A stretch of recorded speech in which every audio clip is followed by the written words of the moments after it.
na DSC Musbahu Lawan Kofar Nasarawa, kakakin gidan ajiya da gyaran halilashin jihar Kano.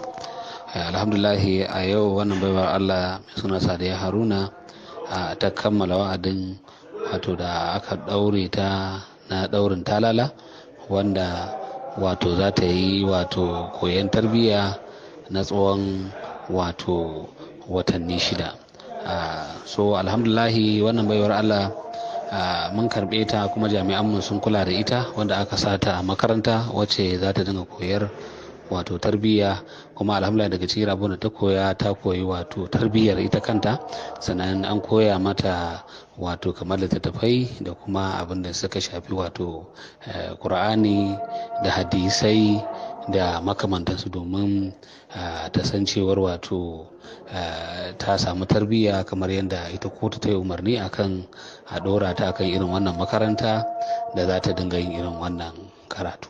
So alhamdulahi ta kammala a yau kuma an sallame ta. Wannan kusan shine halin da ake ciki. Yau ta gama aikinta.